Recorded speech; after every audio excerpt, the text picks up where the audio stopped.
Hey guys, welcome back to my channel. This is Srishti. आज की video काफी important है क्योंकि जैसा कि आप सभी जानते हो कि नीट का एग्जाम हो चुका है पर अभी उसके रिजल्ट नहीं आए हैं। लेकिन आप सभी ने अपने मार्क्स का एक अंदाजा तो लगा ही लिया होगा कि कितने मार्क्स आने वाले हैं। उसी बेसिस पे बहुत सारे स्टूडेंट जो हैं वो कंफ्यूज हैं कि वो BHMS ले या BAMS ले। तो मैं इस वीडियो में आपके उसी कंफ्यूजन को थोड़ा दूर करने की कोशिश करूंगी। So without any delay let's begin.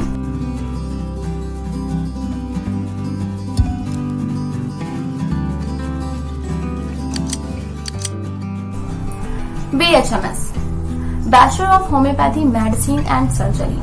BAMS, bachelor of Ayurvedic medicine and surgery. दोनों में यहाँ बस डिफरेंस ये है कि एक होम्योपैथी है और एक आयुर्वेदिक है।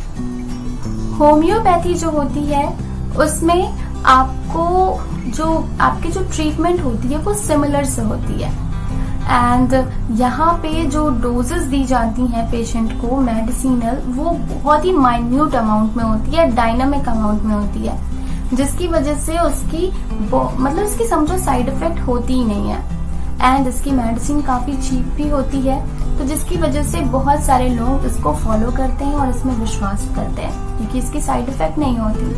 वही आयुर्वेदिक जो कि आप सभी लोग जानते होंगे कि वो हमारे इंडिया की सबसे एंशियंट वे ऑफ ट्रीटमेंट है और यहाँ पे जड़ी बूटियों से इलाज होता है। इसकी भी जो रिजल्ट होती है ट्रीटमेंट की काफी अच्छी होती है। इन दोनों कोर्स को करने के बाद आपके नाम के आगे डॉक्टर लग जाएगा। ये दोनों ही बैचलर डिग्रीज होती हैं। ओके, तो अब बात करते हैं कि इसकी एलिजिबिलिटी की, कि इसमें एडमिशन कैसे होगा। तो BHMS या BAMS में एडमिशन लेने के लिए आपको नीट क्वालिफाई करना पड़ेगा। नीट में आप अगर क्वालिफाई हो जाओगे तभी आपका एडमिशन BAMS या BHMS में हो सकता है। लेकिन क्वालिफाई करने के लिए कितने मार्क्स चाहिए, मींस कट ऑफ। तो कट ऑफ जो होती है वो हर ईयर वेरी करती है कि कितनी कट ऑफ जाएगी। कट ऑफ बहुत सारे फैक्टर पे भी डिपेंड करती है एंड आप किस कैटेगरी से हो ये भी बहुत मायने रखता है कि आप किस में आते हो, जनरल में आते हो, OBC में आते हो, SC में आते हो, ST में आते हो, किस में आते हो। तो इन सब के बेसिस पे आपकी जो मार्क्स हैं वो डिपेंड करती हैं कि आपका एडमिशन BHMS या BAMS कॉलेज में होगा कि नहीं होगा।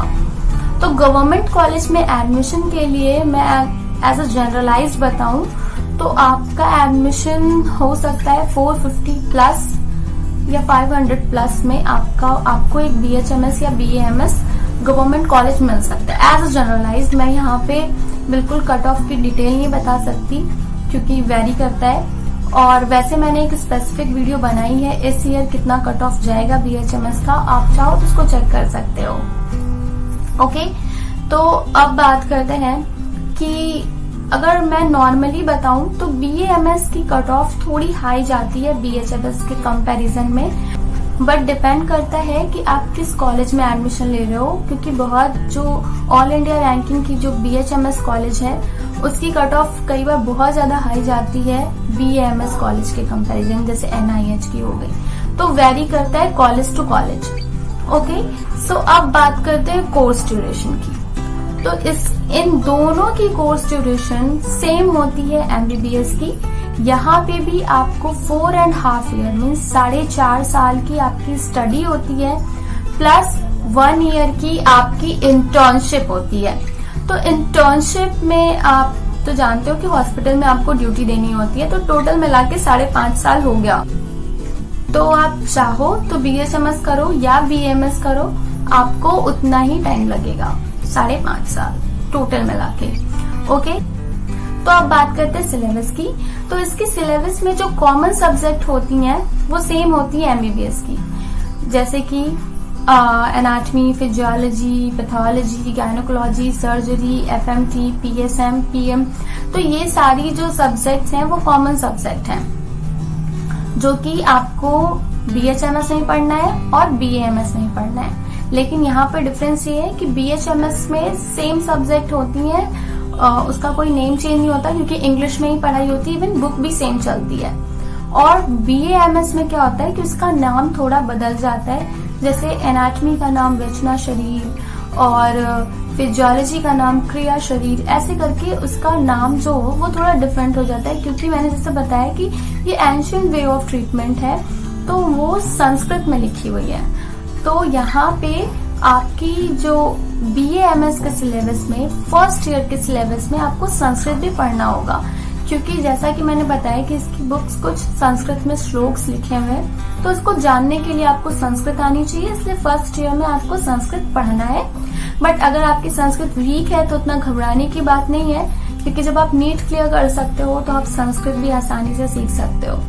ओके, तो अब बात करते हैं कि डिफरेंट क्या होता है। फिर डिफरेंट ये होता है कि MBBS में आपको एलोपैथी मेडिसिन के बारे में पढ़ना है, BHMS में आपको होम्योपैथी मेडिसिन के बारे में पढ़ना है, एंड BA-MS में आपको आयुर्वेदिक मेडिसिन के बारे में पढ़ना है। तो यहाँ पे सिलेबस में बस यही डिफरेंट होता है। ओके, तो अब बात करते हैं हायर स्टडीज की। इसको करने के बाद आप क्या कर सकते हो।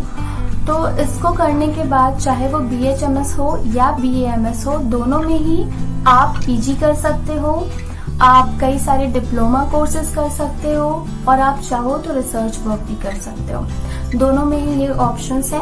लेकिन हाँ, यहाँ पे मैं थोड़ा सा डिफरेंस शो कर दूं कि BHMS को करने के बाद आप MD BHMS के सब्जेक्ट्स जैसे कि मटेरिया मैट का organ and paediatrics and many more में कर सकते हो, और BA-MS में भी कर सकते हो। लेकिन BHMS में आप MS नहीं कर सकते, मीन्स आप सर्जरी से PG नहीं कर सकते। इसके पीछे भी एक कारण है जिसपे मैंने एक सेपरेट वीडियो बनाई है, सर्जरी आफ्टर BHMS। आप चाहो तो उसको चेक कर सकते हो। बट मैं मेनली चीज बता दूं कि जो BHMS जो होता है वो फॉलो करता है आइडियल क्योर पे। वो बिलीव करता है कि हमारे बॉडी का हर एक ऑर्गन जो है वो इम्पोर्टेंट है, और ये सही भी बात है कि सबका एक ना एक फंक्शन है। अगर वो हमारे शरीर में है और उसको अगर हम रिमूव कर देंगे तो हमारे जो शरीर का फंक्शन है वो थोड़ा सा इम्बैलेंस हो जाएगा। इसीलिए उसकी जो ट्रीटमेंट ऐसी होती है कि वो बिना रिमूव किए ही लोगों को क्योर कर देता है, उसको नॉर्मल फंक्शन में ले आती है बॉडी को, हमारी इम्यूनिटी को इंक्रीज करके। वहीं आयुर्वेदा भी बिलीव करता है इम्यूनिटी को इंक्रीज करने में, बट वहां पे आप सर्जरी कर सकते हैं। बट BHMS में ऐसा नहीं होता। लेकिन हाँ, कुछ लेवल तक आप फर्स्ट एड वगैरह दे सकते हैं BHMS में भी, BHMS करने के बाद भी। ओके, तो ये डिफरेंट है। आप चाहो तो डिटेल वीडियो चेक कर सकते हो, ऊपर आई बटन में लगा दूंगी, नीचे डिस्क्रिप्शन में भी डाल दूंगी। ओके, तो अब बात करते हैं जो कि सबसे इम्पोर्टेंट चीज है, वो है स्कोप, कि इसको करने के बाद आपके पास जॉब स्कोप क्या है। तो चाहे BHMS हो या BA-MS हो, दोनों को करने के बाद आप अपनी खुद की क्लिनिक खोल सकते हो और आप पेशेंट को ट्रीट कर सकते हो। यहाँ पे मेन चीज जो मायने रखती है वो ये रखती है कि आपकी नॉलेज कितनी अच्छी है, आप पेशेंट को कितने अच्छे से डील कर रहे हो, वो पेशेंट आपसे कितना क्योर कर रहा है। क्योंकि ज्यादा पेशेंट आपसे क्योर होंगे आपकी ट्रीटमेंट से, तो वो और ज्यादा होंगे। जितने ज्यादा पेशेंट होंगे उतनी ज्यादा आपकी इनकम होगी। सो ये तो टोटली डिपेंड करता है ना कि आप पढ़ाई कैसे कर रहे हो, आपकी नॉलेज क्या है।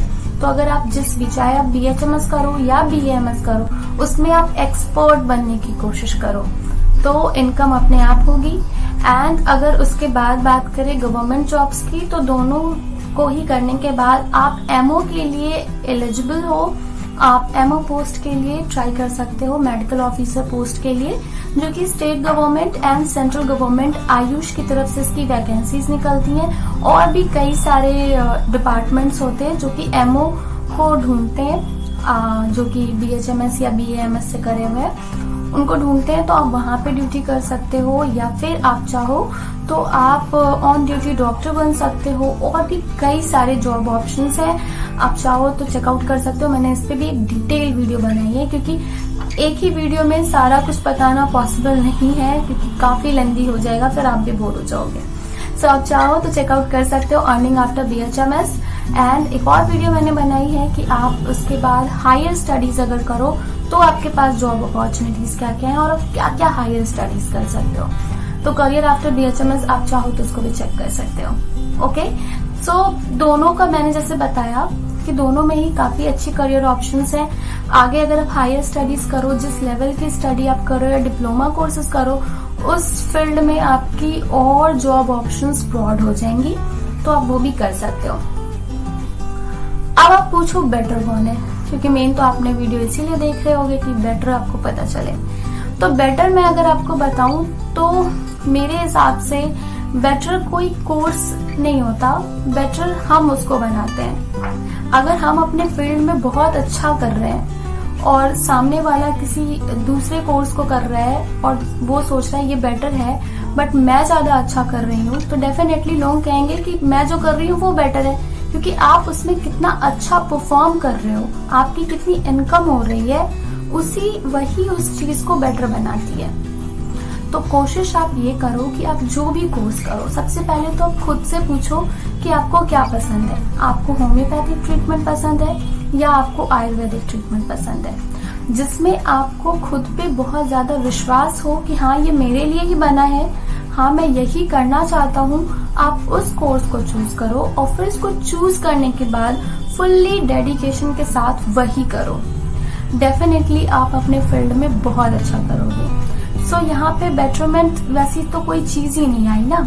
और दूसरी बात ये है कि BHMS हो या BAMS हो, इसमें आपको वैसा कोई बहुत ज्यादा रश नहीं होगा, थोड़ी रिलीफ है। स्पेशली BHMS में आपको थोड़ी रिलीफ है, क्योंकि जैसा BHMS में सर्जरी आप नहीं कर सकते, तो इसमें उतनी रश नहीं है कि आपको डे नाइट आपको जाना ही है इमरजेंसी में। लेकिन हाँ, अगर आपकी गवर्नमेंट जॉब हो गई तब तो डे नाइट आपको करना ही है। लेकिन अगर मैं सिर्फ प्राइवेट खुद की बात करूं, अगर आपने सेल्फ क्लिनिक खोली है तो वैसा कोई रश नहीं है, तो थोड़ा आपकी लाइफ थोड़ी इजी है। तो आप सोच लो कि आपको क्या पसंद है, खुद को जज करो कि मैं किसके लिए बनाऊं। मैं बार बार यही चीज बोल रही हूँ कि खुद से ही डिसाइड करो, क्योंकि लास्ट डिसीजन आपको लेना होगा, और जो भी लेना फुल्ली डेडिकेशन के साथ लेना। डेफिनेटली आप इसमें अच्छा करोगे।